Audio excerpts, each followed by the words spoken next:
أعوذ بالله من الشيطان الرجيم. بسم الله الرحمن الرحيم.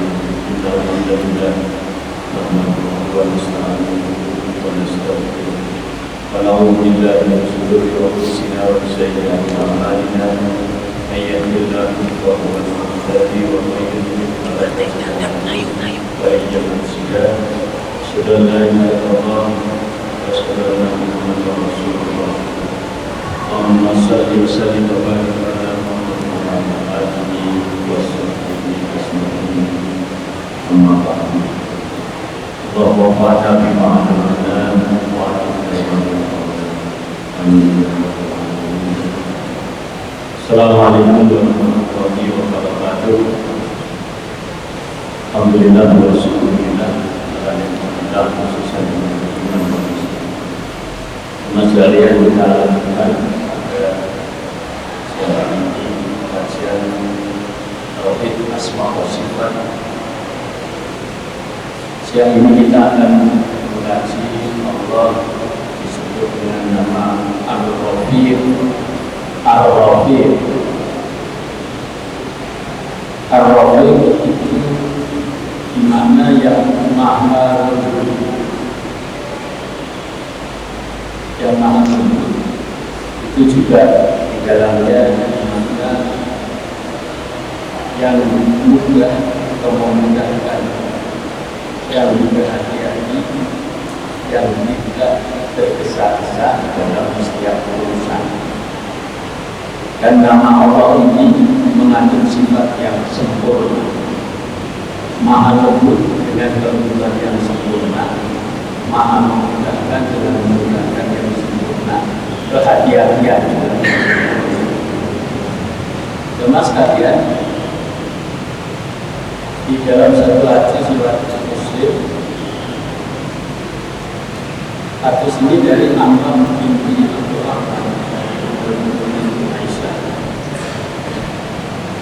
Rasulullah menyatakan an Aisyah itu inna Allah ya Aisyah. Jadi Rasulullah mengatakan ya Aisyah inna Allah rafiqun yuhibbu wa yu'ti ala ibni ma la yu'ti ala qalbi wa ma la yu'ti ala ma siwa.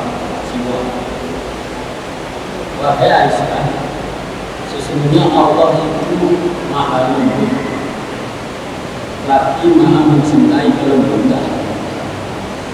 Dia memberikan kepada kelembutan apa yang tidak dia berikan kepada kekerasan, juga apa yang tidak dia berikan kepada selain. Nah, hadis ini dari satu riwayat. Suatu saat Rasul itu didatangi oleh orang-orang Yahudi. Kemudian setelah ketemu beliau,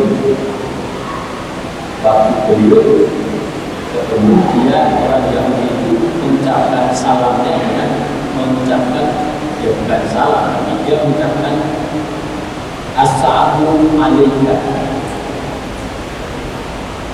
Artinya semoga kematian datang. Jadi Nabi mengatakan kematian. Kemudian Aisyah waktu itu membalas ucapan mereka, tidak, tetapi semoga kematian dan laknat mendatangi kami. Kemudian Nabi mengatakan, wahai Aisyah, sesungguhnya Allah itu maha lembut, lagi mencintai kelembutan dalam segala hal. Kemudian Aisyah bertanya, tidaklah engkau mendengar ucapan mereka tadi ya Rasulullah? Dia menjawab, bukankah tadi aku telah menjawab, semoga kalian juga demikian.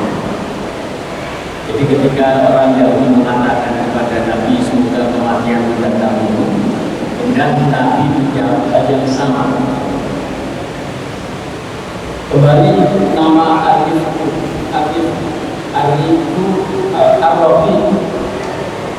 Ar-Rafi dari kata rofa, yaitu terburu, yang tidak terburu.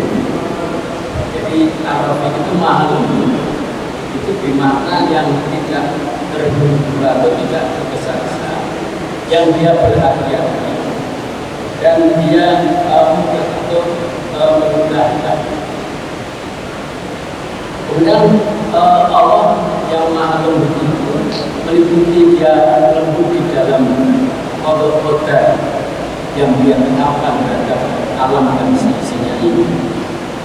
Kemudian juga lembut di dalam perintah-perintahnya, di dalam larangannya, di dalam hukumannya, aturan-aturannya. Kemudian jamaah sekalian, Ibnu Taimiyah dalam konteks ini menyatakan sahabat Rasulullah sangat mengetahui hal tersebut, kemudian bisa menjelaskan kepada manusia. Mereka mengetahui bahwa segala peristiwa yang terjadi, yang setiap hari disaksikan manusia, menunjukkan bahwa alam ini makhluk dan memiliki roh yang menciptakan hal baru di dalamnya. Nah, jadi ucapan itu menunjukkan bahwa apa yang ada di alam ini, semua peristiwa, semua proses, semua perkembangan itu ada yang mengaturnya, dan Allah sebagai pengatur. Ketika Allah mengatur, dia mengatur dengan kelembutan, dengan kehati-hatiannya, dengan tahapan-tahapan. Dia atur dengan tidak tergesa-gesa. Jadi makna ini Ar-Rahim itu juga dimakna bahwa dia lembut hati-hati, tidak tergesa-gesa itu menciptakan sesuatu dengan tahapan-tahapan. Jadi misalnya sebagaimana nanti bisa dirujuk di surah Al-Mu'minun ayat 12 sampai 14, juga ada di surah Al-Hajj ayat 5. Ketika Allah SWT menciptakan manusia, jadi diawali dengan manusia pertama itu dengan saripati anak, kemudian anak keturunannya, anak keturunan Adam, dimulai dengan perempuan, ada sperma perempuan, dan setelah perempuan alam kekebalan darah, kemudian menjadi tubuh kekebalan darah. Setelah itu diberi hidup oleh Allah, hidup itu tulang. Kasaunan hidup alam, lalu tulang-tulang itu dibungkus dengan daging. Dan wa'amsa mahal, Allah menciptakan untuk kejadian yang berbeda. Artinya kalau bagi manusia sudah 8-9 bulan di rahim itu sudah membentuk manusia kecil, dan itu beda dengan perempuan, beda dengan alam, beda dengan yang sudah siap lahir sebagai manusia. Jadi Allah menciptakan tahapan-tahapan ini sampai selama sekitar 8-9 bulan di rahim wanita. Itu menunjukkan sifat kelembutannya Allah. Allah tidak tergesa-gesa. Allah melakukan tahapan-tahapan dalam menciptakan sesuatu. Nah, tahapan-tahapan itu ada yang tahapan dalam hitungan menit, atau mungkin bahkan yang cepat sedikit, bahkan ada hitungan yang hari, pekan, atau bulan. Jadi kalau manusia itu hitungannya bulan, 8 bulan, 9 bulan. Kalau mungkin binatang mungkin beberapa bulan. Misalnya ayam ketika telur mengeram itu 3 pekan, 21 hari. Jadi itu tahapan-tahapan mulai awal, mulai Allah menciptakan.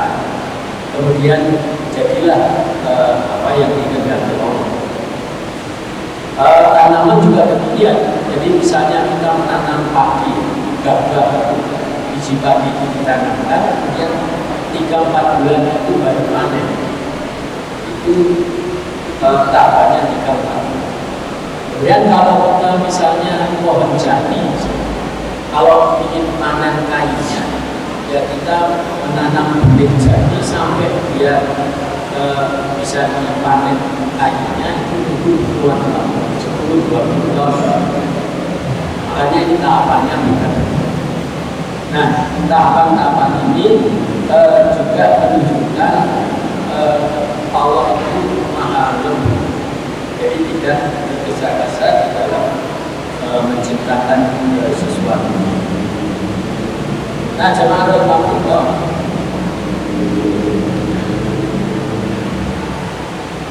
apa yang bisa kita ambil pelajaran dari nama Allah itu sebagai Ar-Rafiq, mengingatkan pada rekor Rasulullah yang lalu Al-Quran video dua rekor tokoh dari Indrani, Masya Allah.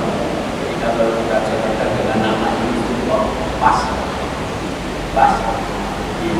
sebagai cahaya kelembutan Rafiq Al-Quran, cahaya-cahaya kelembutan.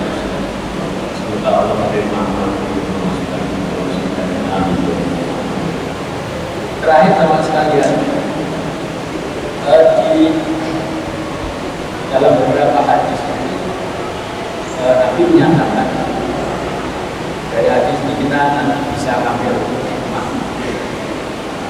Misalnya di riwayat Imam Muslim, Nabi menyatakan, inna ridha la yakunu fi syai'in illa jana wa la yunza min syai'in illa syana. Sesungguhnya kelembutan tidak ada pada sesuatu melainkan ia akan menghiasinya, membuatnya indah, dan tidaklah kelembutan tersebut mencabut dari sesuatu melainkan ia akan memperbaiki. Jadi intinya sifat kelembutan itu kalau ada pada diri seseorang, maka orang itu akan menjadi indah, menjadi baik. Kelembutan di dalam dia bicara, di dalam bersikap, di dalam melakukan aktivitas. Jadi termasuk tadi yang kita sampaikan, tidak tergesa-gesa, dia tenang, dia teliti, itu masuk maknanya. Satu hadis tadi masih riwayat Imam Muslim, mayyukronul rifqo yukronul khair. Siapa saja yang terhalang dari memiliki sifat lemah lembut, ia akan terhalang dari mendapat kebaikan. Jadi kalau seseorang itu terhalang, maksudnya tidak mempunyai sifat lemah lembut, lemah lembut di dalam bicaranya, dalam sikapnya, dalam tindakannya. Jadi tidak bisa khusyuk sesuatu, tenang, pelan, tampaknya mantap. Nah, kalau tidak ada lemah lembut itu, Nabi sebutkan, dia akan mendapat terhalang dari kebaikan. Yukronul khair, yukronul khair itu ya diharamkan atau haram kebaikan, artinya menjadi tidak baik. Maka hikmah yang bisa kita ambil yang tadi, berusaha menjadi orang yang punya sifat lemah lembut di dalam kita bicara, dalam kita bersikap maupun di dalam hidup. Semoga Allah SWT mengizinkan sifat ini, meminjamkan sebagian kecil nama dan sifatnya untuk kita bisa pakai untuk kebaikan kita biar bermanfaat. Terima kasih. Subhanallahumma wa bihamdika, asyhadu an la ilaha illa anta, astaghfiruka wa atubu ilaik. Assalamualaikum warahmatullahi wabarakatuh.